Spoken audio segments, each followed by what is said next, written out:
analisis kasus ABK pada Ramadan. Yang ketiga, Anda harus mampu merumuskan dan mempresentasikan solusi atau tindakan nyata untuk meningkatkan kesadaran hukum di lingkungan sekolah maupun masyarakat. Oke. Nah, Anda sekarang Ibu coba bisa dilihat gambarnya terlihat? Ya, Bu, bisa, Bu. Nah, sekarang meminta Anda coba bayangkan dulu. Nah, di gambar ini ada dua situasi, yaitu gambar lampu lalu lintas. Nah, masyarakat yang berhenti di lalu lintas, lampu lalu lintas. Nah, di sini kita pilih seseorang di sini yang bernama Andi. Nah, di sini kira-kira namanya Budi. Nah, perbedaan Andi dan Budi ini, Andi ini berhenti di lampu lalu lintas, berhenti di lampu merah karena ada polisi dan dia takut untuk ditilang, takut untuk dihindar kalau seandainya dia tetap melanggar lampu lalu lintas. Nah, yang kedua itu Budi tetap berbeda keadaannya dengan Andi. Di sini tidak ada polisi. Nah, Andi tetap berhenti karena dia merasa kalau seandainya dia tetap jalan itu bisa membahayakan nyawa orang lain dan bisa membuat seseorang celaka. Nah, dari gambar ini Ibu ingin menanyakan kepada Anda semua, apa perbedaan? Nah, ada pertanyaan yang timbul dari gambar ini. Yang pertama, siapa yang menunjukkan kesadaran hukum? Siapa yang bisa menjawab? Antara Andi dan Budi tadi, siapa yang bisa menunjukkan kesadaran hukum? Bu. Silakan Budi. Andi, Bu. Andi. Oke, kenapa Andi? Karena dia pas ada lampu merah dia berhenti, Bu. Sedangkan si Budi tadi kan terobos, Bu. Oke, benar. Kemudian pertanyaan kedua, siapa yang menunjukkan kepatuhan karena takut disanksi? Siapa? Antara Budi dan Andi tadi. Aduh. Betul. Nah, selanjutnya pertanyaan yang ketiga ini lebih yang ketiga itu jika dikaitkan dengan Pancasila, nah sila kedua dan sila kelima, perilaku siapa yang lebih mencerminkan sila-sila Pancasila antara Andi dan Budi tadi? Perilaku siapa? Andi, Bu. Andi atau Budi? Budi, Bu. Budi, Oke, benar semuanya. Nah, kita lanjut. Untuk mengetes pemahaman awal Anda sebelum kita memulai pembelajaran, Ibu mengajukan 3 pertanyaan kepada Anda. Silakan dicatat, kemudian dijawab. Nanti Ibu berikan waktu 1 menit untuk menjawab pertanyaan. Oke?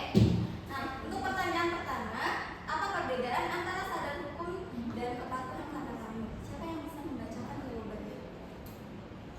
Saya, Bu. Silakan. Baik, Bu. Perbedaan takut hukum dan sadar hukum itu menurut saya kalau takut dihukum kita taat karena ada sanksi, Bu.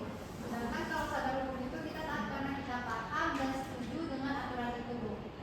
Oke, bagus sekali. Ini untuk pertanyaan yang kedua, faktor-faktor apa yang mempengaruhi kesadaran hukum seseorang? Siapa yang mau menjawab? Ada yang ingin menjawab faktor-faktor apa saja yang mempengaruhi kesadaran hukum seseorang? Saya, Bu. Silakan Winnie, lanjut lagi.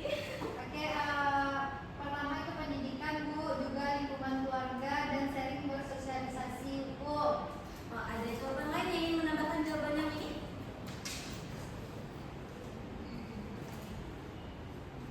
Sama, Bu. Sama jawabannya. Oke, kita lanjut ke pertanyaan yang ketiga. Apa hubungan kesadaran hukum dengan sila kedua Pancasila? Siapa yang mau menjawab?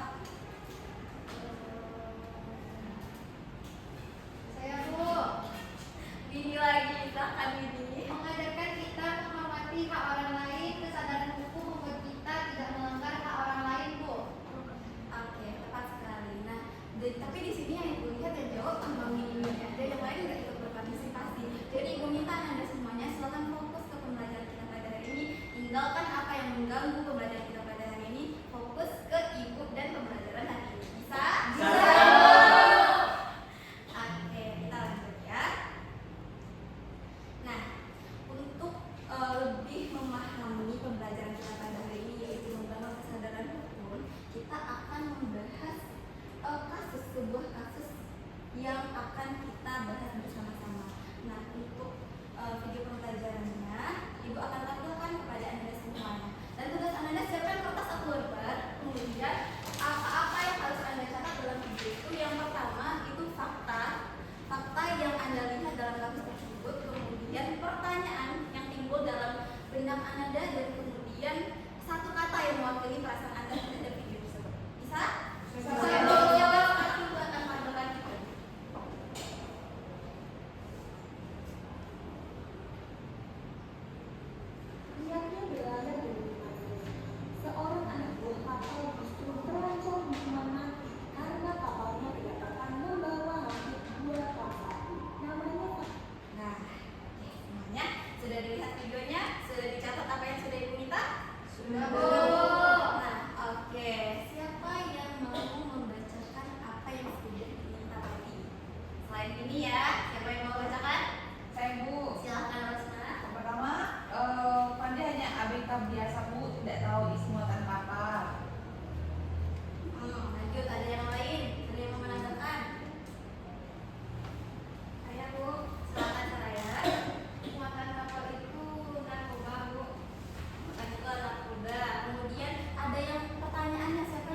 Fani Ramadan, bisa dilihat teman-teman.